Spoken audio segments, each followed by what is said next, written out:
We have today Mr. Amit from hi. yes from Greater Noida, जो paramedics में काम करते हैं, ये और इनकी पत्नी। बहुत अच्छा काम है, बहुत बड़ा काम है इनका, and he is investing in real estate from a long period of time. कुछ अच्छे बुरे खट्टे मीठे अनुभव भी इनको आए, इन्होंने मेरे साथ बांटे। We have been discussing real estate for last more than 45 minutes. तो मुझे कुछ क्विक क्वेश्चंस है आपसे, अमित जी। मैं पहले जी सर। सभी लोग जो मुझे अपने को अभी देख रहे हैं, उनके लिए एक सवाल है कि रियल इस्टेट जो आपने उतार चढ़ाव अपने जीवन में भी देखे हैं, तो आप रियल इस्टेट इन्वेस्टमेंट के बारे में क्या सोचते हो? क्यों आप सुझाव देना चाहते हो कि म्यूचुअल फंड और बाकी चीजों के साथ साथ भी रियल इस्टेट इन्वेस्टमेंट आप करें? एक हायर मिडिल क्लास व्यक्ति को करना चाहिए, क्यों ऐसा सोचते हैं? बिकॉज क्यों ऐसा सर इसलिए सोचता हूँ क्योंकि हमारी जेब के अलग अलग पॉकेट्स होते हैं। शर्ट के भी पॉकेट्स हैं, पैंट के भी पॉकेट्स हैं। और हर पॉकेट में लाइक एक बड़ा अमाउंट है तो हम लोग अलग अलग पॉकेट्स में डिस्ट्रीब्यूट करते हैं। It's not in the form of कि हम सिर्फ म्यूचुअल फंड्स में डालें या शेयर्स में डालें या सिर्फ रियल इस्टेट में डालें।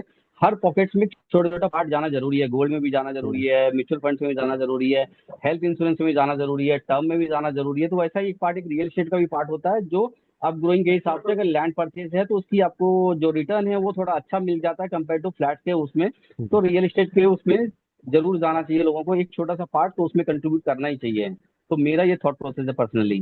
वंडरफुल। और आपने मेरे वीडियोस देखे शायद, पिछले कुछ हफ्तों हाँ, से आप देख आपके रहे हैं, वीडियो सर मेरे को तो बहुत कैसा पसंद लगा? आए तभी। हाँ।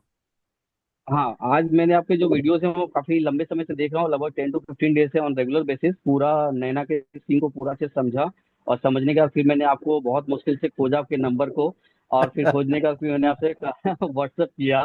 फिर जो जवाब आया फिर उसमें से आज हमारी मीटिंग हुई तो like I am quite very happy with all the answers correct. CIDCO के रिलेटेड और नैना के रिलेटेड। तो I am clarity going to भी मिली। Plan it out. Very nice. हाँ, क्लैरिटी मिली आप चीजों को लेकर के। आप बाकी लोगों को क्यों रेकमेंड करोगे? मैं, मेरा मिशन और ये पूरे इस तरह से मेरी जो सोच है इसमें इनवाइट करने के लिए आप क्यों रेकमेंड करोगे कि क्यों? मेरा रिकमेंडेशन हम्म। सर इसलिए रहेगा इन चीजों के लिए क्योंकि ये फ्यूचरिस्टिक चीजें हैं। अभी जो फ्यूचर को अपने साथ में लेके चलेगा तो वो थोड़ा ऊपर वाले रेंज में रहेगा, लेवल पे रहेगा। और जो फ्यूचर को नहीं समझेगा और चीजों को लेके अप्रिशिएट नहीं करना चाहेगा कि जो प्रेजेंट में जी रहा है कि ठीक है जैसा चल रहा है वैसा चलने दो, तो फिर हम्म। वो हमेशा डेली बेसिस पे प्रेजेंट ही रहेगा। फ्यूचर में अगर चलना है तो संदीप पुरी जी के साथ चलना पड़ेगा, चीजों को समझना पड़ेगा और गुड। फिर आगे बढ़ना पड़ेगा। चलो, सब लोग साथ में इकट्ठा आते हैं क्योंकि हम लोग ना मास्टरमाइंड करते हैं। Mastermind, you have any idea about mastermind, इस नहीं वर्ड के सर। बारे में?